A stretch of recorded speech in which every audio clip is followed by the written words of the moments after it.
What's going on, guys? Gomes here, back again on another MLB The Show 21 Diamond Dynasty video.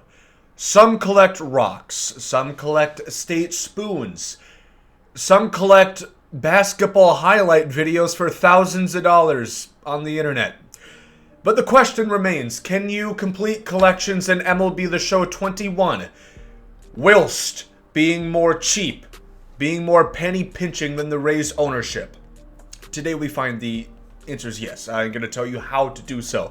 So before we do that, leave a like down below. Always appreciated. Subscribe if you guys are brand new to the channel. 100K kind of seems like a possibility. It's kind of a pipe dream still, but if you're looking for a great place for gameplays, news, tips, this is a place that you can find it. So go ahead and hit that button. Talking about collections, talking about no money spent in particular. As you guys can see, we are about to max out the NL West. There we have 90 overall Trevor Hoffman. How to attain these, how to make stubs in a cheaper manner so you can keep collecting, keep getting these cards, because especially with the nixing of the XP reward path, these cards are going to be more important than ever. So we have all those right there. You can see second division, we did the NL Central, no money spent, and now we have the NL West, no money spent as well. And we have Acuna already on our way towards getting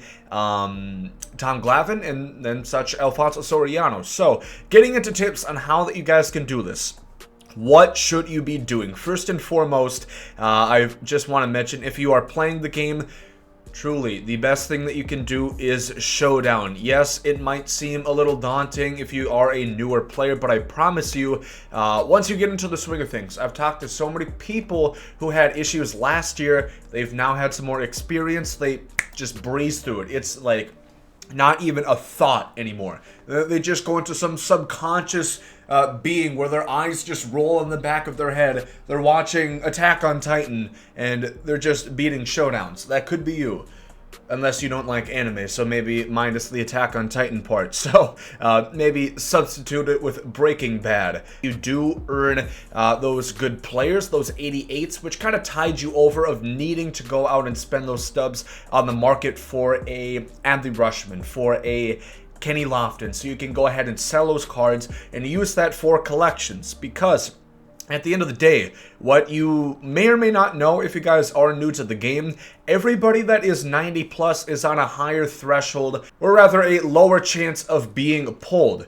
Anybody 90 plus, that is Bellinger, Garrett Cole, Arenado, Acuna, DeGrom, Betts, and Trout. That is why there's such a huge disparity between them. Yes, Tatis goes for 74,000, but everybody else is substantially. Everybody else is really no more than like 40K, even at the 89 overall level. These cards are only going to increase in price as less people start to open packs. Ton of people open packs towards the beginning of the year. Ton of people spend $1,000 to do collections. Once those people are gone, these cards are going to start rising in price because they're not being pulled as often as well. Look at Jacob DeGrom. He's a 91 overall and he's still killing it, god damn it. He's probably going to get upgrades galore this year as well.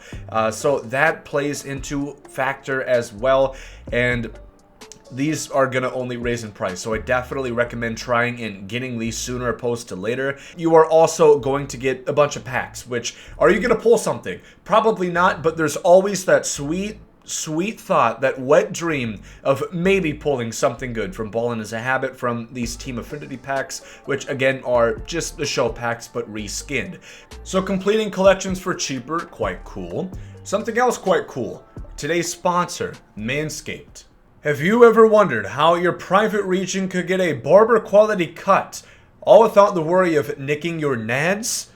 Well, if so, Manscaped has swooped in and came with the answer. Manscaped sent me their all-in-one performance package featuring a wide array of male grooming products to help keep a large man such as myself looking and smelling sharp. The Lawnmower 3.0, equipped with its LED light, ensures no hair is safe upon its path. Talking about safety, its skin-safe technology ensures that there will be no nicks, no small cuts in your genital region. It'll have your privates looking like picture day at school is coming up soon. My personal favorites, the ball deodorant and the ball toner. I sweat a lot, so these help ensure that I stay fresh as a nice pile of clean linen on laundry day. The weed whacker. I always wondered why my hearing has started to go. I'm not that old. I just turned 20 in a few weeks. And yep, sure enough, after use of this, all that built up hair sure dampens decibels a little bit. So my hearing has been very good since then. And it works great for both nose and ear hair. I have been loving everything that Manscaped has sent over, and I truly think that the performance package is a must for any man trying to present himself the best way that he can. So, if you want to try Manscaped for yourself, you can use code GOMES at checkout for a crisp 20% off your order, and if you order now, you will receive 2 free gifts, that being the Shed Travel Bag and Anti-Chafing Boxer Briefs. I hope you all give these wonderful products a try, and thank you again to Manscaped for sponsoring this video. So that is also something to keep in mind. As far as regarding Stubs and other investments, I do want to talk about this right here. A couple things, if you've noticed on my channel, I've talked about a couple, such as the 42 series cards, that investment that I had earlier on. I ended up selling all mine off, and you know, perhaps I had paper hands. Perhaps I sold off a bit too soon on some of these. My loss. You know, I took the Stubs. To be fair, I had a motivator, that being getting some of those higher overall diamond cards before they went even more up in price. So I'm not too upset about it. But one that I made 100K plus on was the daily missions, the daily moments for that Giambi Evolution program.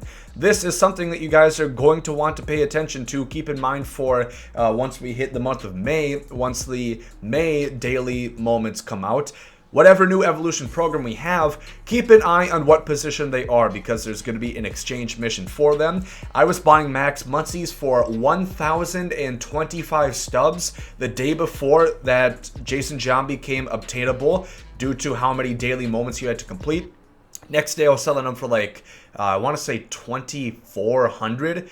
So that is more than doubling profit on every single card. So that is very key that you guys focus on investments like that. Surefire, guaranteed investments. So once that does hit, I'll probably make a video talking about it, but just keep an eye. If it's a second baseman, stock up on second baseman, because much more people would rather take the easy way out, do the exchange, thus all the cards skyrocket in price for that position. Talking about the silvers, talking about the gold cards. Was buying some silvers for 200, selling them for 1,000. Some Josh Bells and branded belts. So that is going to be very important as well. I'll make a video fully detailing it, but monthly awards, that's going to be coming out within, again, the next week and a half, you would have to think, once the month of April does come to a close. And if last year was any indication how that worked, you're going to need some of those Tops Now cards. Fair to say, I don't think it's too outlandish of an idea to start stocking up on these bad boys. Once you complete the moments, you might not want to sell off those cards. You might want to hold on to them because they are going to increase in value. So that's another investment that you guys are going to look forward to. And those are just ways I've been making Stubs right now. Yes, you have the old flipping, time old classic as that, but most people, if you guys probably know that by now. Quick thing Gomer forgot to say. Always look to buy cards on Fridays when new packs are in the store. We saw it with the Space 2 packs. Lots of new cards. People are going after them. People are selling the cards they already have. That's a great time to look at some of these mid-range Live Series Diamonds to pick up for collections. Keep that in mind. Another thing, oh shoot, it looks like we stumbled upon my Twitter. Maybe you should do as well, at GomesDaLegend. Give me a follow. Weird joke out of the way is go to MLB The Show's website, which is now just theshow.com, and look at trends there. You can see it more finely detailed. You can get a better sense of truly a card's trajectory in terms of price, as you'll see exactly what it says, how it's trending each and every day. So DeGrom, it looks like he started out at about 120,000 towards the beginning of early access, and it tumbled all the way down to 110, and it's up to 122. What could be the reason for that? Again, likely how good he's been pitching. The roster update first attribute 1 is speculated to be in about 2 weeks or so. So you can imagine that probably has an impact on price. So always keep an eye for this, and also keep an eye out for the last sold. You'll see right here, there's a very odd one right here, 136K, when typically we're seeing a lot of 124s. You'll also see 122, so a couple 1,000 stubs off, and these are all within like the last 30 minutes. So keeping an eye on the website, if you do have another screen, if you have an iPad, if you have a computer, it's possible on phone, just not as easy, of course, because it's not such it's condensed on a mobile screen, so you would have to scroll through that shit like you're reading a novel. Now, really, this year is quite different than it would be for a lot of other years, for the simple fact that the servers are so damn slow. I mean, you'll try and put these orders in, and it will be like an eternity. Time goes by quicker when you're doing planks than trying to put in orders on these cards. But what I recommend is, first of all, going through that process of getting all these lower cards. You're going to have some roster changes once the first roster update happens, and some of these cards are going to become free agents. Get those collected now so you don't have to worry about that later on. These cards are cheap. Always just put in orders. It might seem like it's going to take a little bit longer for these. Just do it overnight, and you're going to have about all of these sold to you at the end of the day, so that is really important. You'll see right now, the servers are actually running quite smooth. That's going to be a big factor as well.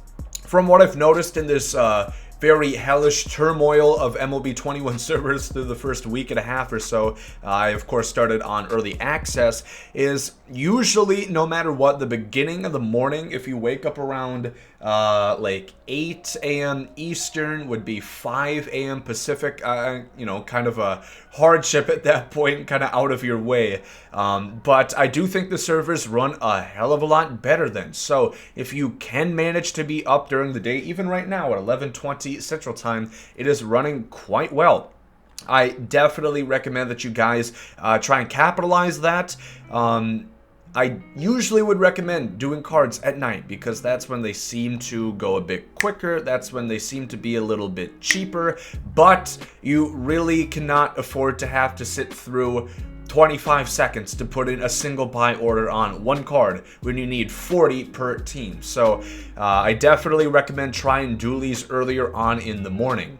Regarding roster updates, which I did talk about, of course, I'll be making roster update prediction videos to kind of help you guys out, detailing my investments, as they are quite good. Essentially, if you don't get what roster updates means, you'll have a card like Corbin Burns, who was guaranteed to go gold in the first roster update. The reason why he's going so high on the market right now, despite being a silver, is everybody knows that he's going to be going gold once the first attribute roster update hits. And he would have to go for at least 1,000 at that point because the gold quick sell value is set at 1,000. So those are usually the benchmarks that you can set. Let's just say Colton Wong. I don't think he's going to go gold, but what if you would get him at 360, put in a buy order, and if he went gold, you would get at least 1,000 bare minimum, no tax on that. So that's usually a pretty easy way to help. And talking about roster updates, it's always going to be